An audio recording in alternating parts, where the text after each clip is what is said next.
find equation of tangent to ellipse x square plus 16y square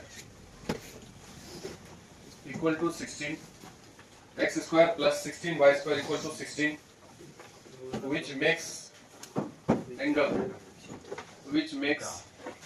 angle 60 degree, with positive x-axis, 60 degree with positive x-axis,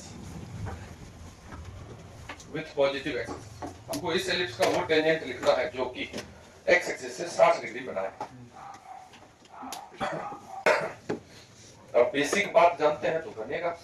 basic बात ये है कि यहाँ पे tangent का slope दिया हुआ है। अगर ये एलिप्स है, ठीक है, तो ऐसा टेंजेंट जो कि x एक्सिस से 60 डिग्री बना रहा है, मतलब ये है बात, यही टेंजेंट लिखना है। नहीं तो टेंजेंट का स्लोप दिया हुआ है, अगर 60 डिग्री से इंक्लाइंड है तो स्लोप ऑफ टेंजेंट क्या हो जाएगा बताइए? tan 60 that is √3, और यही मतलब √3 का मतलब हो गया तुमको ये m हो गया, खाली c ही तो निकालना है, y = mx + c टेंजेंट होता है। नाउ हम जानते हैं कंडीशन ऑफ टेंजेंसी क्या होता है, बोलो।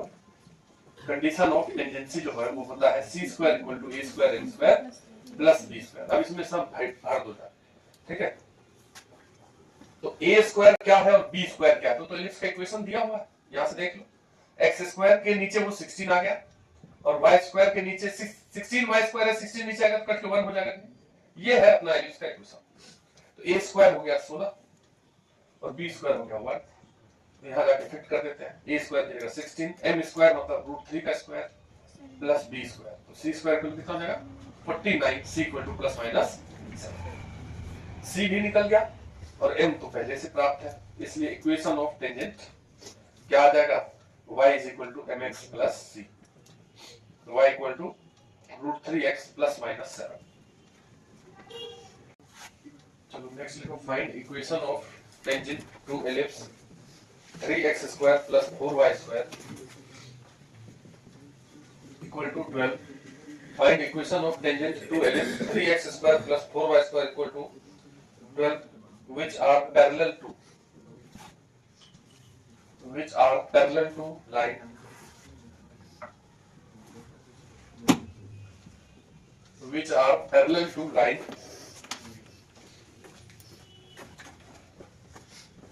x - 2y - 4 = 0। हमको उस एलिप्स का वैसा टेंजेंट लिखना है जो ये दिया हुआ लाइन का पैरेलल हो। ये जो दिया हुआ लाइन है उसका स्लोप क्या है बताओ? स्लोप ऑफ गिवन लाइन, देखो क्या लाइन है, x - 2y माइनस, इसका स्लोप कैसे निकालते हैं तुम बताओ? -a/b। स्लोप का अगर फॉर्मूला से बात करें, a क्या होता है? x का कोफिशिएंट क्या है? 1 है, और y का कोफिशिएंट b है, तो b है -2, तो ये माइनस माइनस करके 1/2। अगर ऐसे नहीं निकालना है तो किसी लाइन का स्लोप निकालने के लिए क्या करते हैं हम? अपना फॉर्म y = mx + c में ले आते हैं, 2y को उधर कर देते हैं, तो 2y = x - 4 बचा, y = 2 नीचे जाएगा, x/2 - 4/2। तो जो x का कोफिशिएंट इस लाइन में होता है वही स्लोप होता है, mx, y = mx + c। तो दो तरीके से भी निकाल सकते हैं। अब ये सब बात तो बेसिक है ना। दिया हुआ लाइन का स्लोप है हाफ, तो वही स्लोप उसका होगा, क्योंकि पैरेलल लाइन अगर होते हैं तो स्लोप बराबर होते हैं, m1 = m2 पैरेलल लाइन, और अगर परपेंडिकुलर लाइन होते हैं तो दोनों लाइन का स्लोप अगर m1 m2 है तो m1 * m2 = -1। ये दो कंडीशन, पैरेलल लाइन के केस में m1 = m2 और परपेंडिकुलर में m1 * m2 = -1 होता है कि नहीं? हमारा है यहाँ पे पैरेलल है, इसलिए स्लोप ऑफ टेंजेंट जो निकालना है वो भी इतना ही होगा, वो m निकल ही गया पहले से। अब c केवल निकालना है, तो पहले अब इक्वेशन ऑफ एलिप्स में a² b² देख लीजिए। इसको थोड़ा सा अगर सॉल्व कर देंगे तो ये हो जाएगा 3x² और 12 को इसके नीचे ले आएंगे, फिर 4y² और 12 को इसके नीचे ले आएंगे, काट कूट कर दो। 3 से 12 को काटोगे तो 4 बचेगा और 4 से काटोगे तो 3 बचेगा, यानी कि a² हो गया 4 और b² हो गया 3। तो now c² = a² m² + b। कोई दिक्कत? c² = a² वहां देख लो 4, m² m हाफ है, हाफ का स्क्वायर प्लस b² 1 3, तो c square equal to 4 into 1/4 plus 3, 4 4 cut गया तो c square equal to 4, c equal to plus minus 2, इसलिए इक्वेशन ऑफ टेंजेंट आ गया, क्या आ गया, y is equal to mx plus c। तो y is equal to m की जगह हाफ रखेंगे तो half x plus minus 2। Prove that locus of midpoint of prove that locus of midpoint of portion of locus of midpoint of portion of tangent included between portion of tangent included between axes of ellipse, दोनों axes के बीच में axes of ellipse x square plus upon a square plus y square upon b square equal to 1 is, पहले question लिखते हैं, a square by x square plus b square by y square equal to 4। पहले question लिख लो क्या बोल रहा है, बोल रहा है कि ये एलिप्स है, ये रहा एलिप्स, क्या बगल वाला से मुंह को ठा था ना, ठीक है, तुमने आता था तो इसको मन नहीं लगता, बोल रहा है इस एलिप्स का टेंजेंट है ये, जो एक्सिस, दोनों एक्सिस के बीच में जो पोर्शन है, ये देखिए ये हो गया एक टेंजेंट। अगर इसको थोड़ा सा खिसकाएंगे, मान लो यहाँ ऊपर ऐसे कर दिए, ये भी टेंजेंट है, ऐसे ऐसे खिसकाते जाएंगे तो टेंजेंट बदलते जाएगा, कांटेक्ट पॉइंट बदलेगा। तो ये टेंजेंट को अगर थोड़ा थोड़ा खिसका के टेंजेंट बनाएंगे तो इस टेंजेंट का मिड पॉइंट भी मूव करेगा, करेगा नहीं करेगा, टेंजेंट अगर हम मूव करा रहे हैं तो मिड पॉइंट, तो जो टेंजेंट का मिड पॉइंट है उसका लोकस ये है, मतलब वो उस कर्व पे मूव कर रहा है, ये साबित करना है। तो मान लो इस टेंजेंट, ये जो टेंजेंट है इसका इक्वेशन कुछ अगर इस टाइप का चीज हो, ठीक है, तो तुम्हारे पास तो ढेर सारा चीज है, लेकिन पॉइंट फॉर्म यहाँ यूज नहीं कर सकते क्योंकि पॉइंट वॉइंट का कोई बात नहीं कर रहा है। तो तुमको पैरामीट्रिक फॉर्म में क्या बताया था, equation of tangent parametric form में बताए थे x cos theta plus y sin theta, यही है क्या, upon a upon b is equal to 1। देखो जरा अब ये कैसे आया था, तो हमारा टेंजेंट का इक्वेशन होता ही है x x1 by a square y y1 by b square equal to 1। x1 की जगह क्या रखेंगे, a cos थीटा, और y1 की जगह b sin theta, parametric point. यहाँ से एक कट जाएगा, अगर हम भूल गए तो मान लो धीरे धीरे अगर बनाएंगे तो कट जाएगा, x cos theta by a और plus y sin theta by b होता है टेंजेंट का इक्वेशन पैरामीट्रिक फॉर्म में रेंज का। तो मान लिए कि जो टेंजेंट है जो कि एक्सिस के बीच में है, ऐसे टेंजेंट तो आगे तक होगा लेकिन हमको इसी पोर्शन का बात करना है, वो ये है। अब ये जो ये वाला पॉइंट है a और ये पॉइंट है b, इसको निकाल सकते हैं। a पॉइंट कहां है, x एक्सिस पे है, इसमें y 0 कर दो, अगर y को 0 रख दो यहाँ पे ये 0 हो जाएगा, x cos theta by a equal to 1। यहां से देखो x क्या निकलेगा, cos थीटा क्या निकलेगा, इसे cos थीटा बराबर a उधर चला जाएगा x, ये सही है क्या, बोलो ना। तो यहाँ से x इक्वल टू निकलेगा, चलो x से निकालते हैं, a sec थीटा, ये a ऊपर गया cos थीटा नीचे गया, ये a पॉइंट आ गया a sec थीटा कॉमा 0।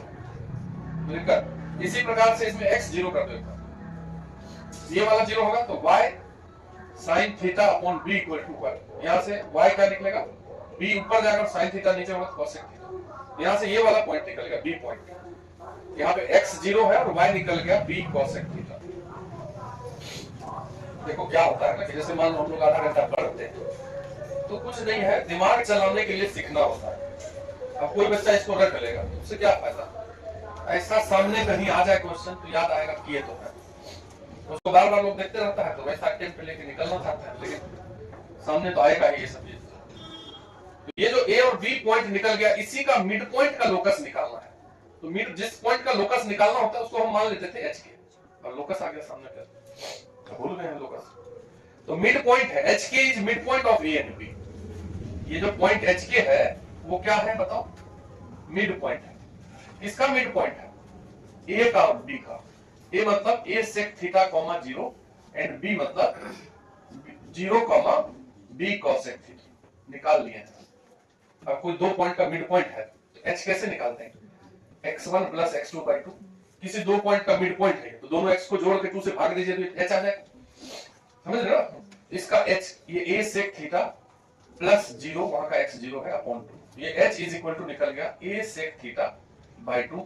यहां से देखो 2h is equal to a sec theta और 2h by a is equal to sec theta. अगर इसको उल्टा कर दे हम तो a by 2h is equal to आ गया cosec theta, cos theta sec cos theta. And अगर k निकालोगे तुम तो दोनों y को जोड़ दो, इसका y है 0 और उसका y है b cos sec थीटा।